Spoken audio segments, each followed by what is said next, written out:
یہاں کے ڈاکٹروں نے اولاً ان سے رابطہ تک ہی نہیں کیا، فون کر رہے تھے ان کے فون کے کنیکشن تھے انہوں نے وہ ڈسکنیکٹ کر دیے تھے، اور یہاں اتنی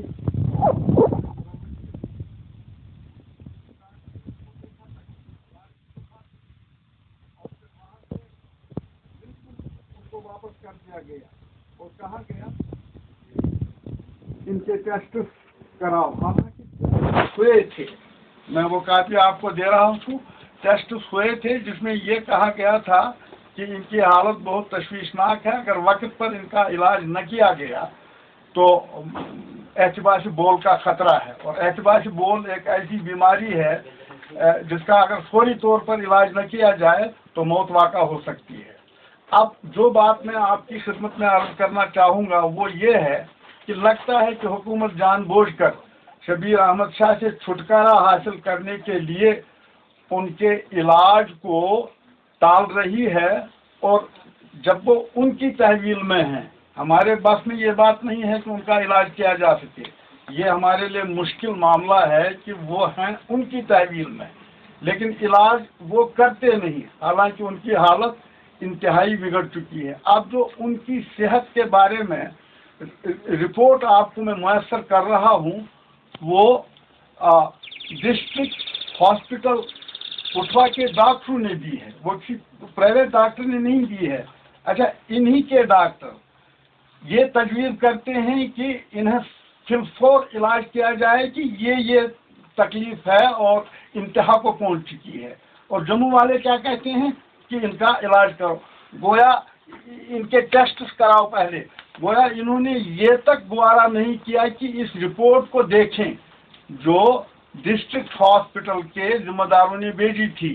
اگر وہ دیکھتے شاید یہ بات نہ کہتے کہ پہلے ان کے ٹیسٹ کراؤ، حالانکہ ٹیسٹ کیے گئے تھے، اب علاج کرنا تھا، اور علاج چونکہ ڈسٹرکٹ ہاسپٹل میں اس ایسے نازک بیمار کا ممکن نہ تھا، یہ صرف ممکن تھا میڈیکل کالج میں۔ تو یہ چیز جو ہے اس کا جو نتیجہ نکل سکتا ہے وہ یہ نکل سکتا ہے کہ شبیر احمد شاہ صاحب کو یہ لوگ سیاسی میدان سے ہٹانا چاہتے ہیں، ان کے اندر اتنی سکت نہیں ہے کہ سیاسی طور پر ان کا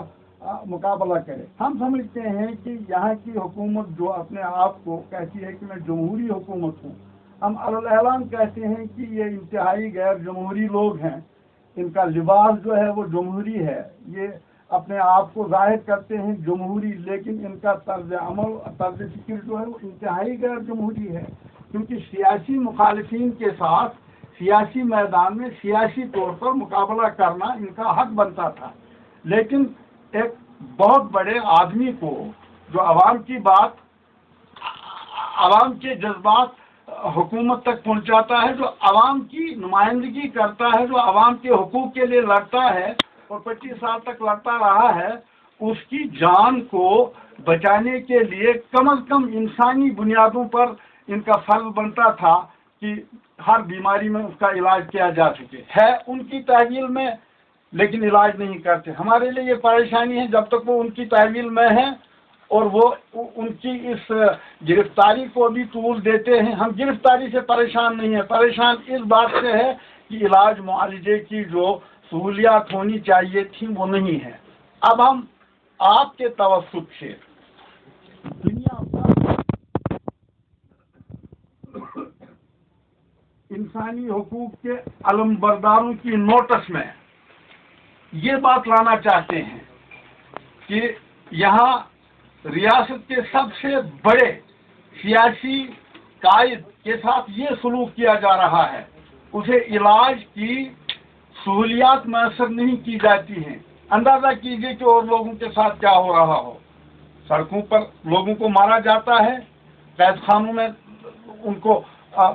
علاج نہ ملنے کی وجہ سے موت کا شکار کیا جاتا ہے۔ یہ سلسلہ بڑا سنگین ہے، اس لیے ہم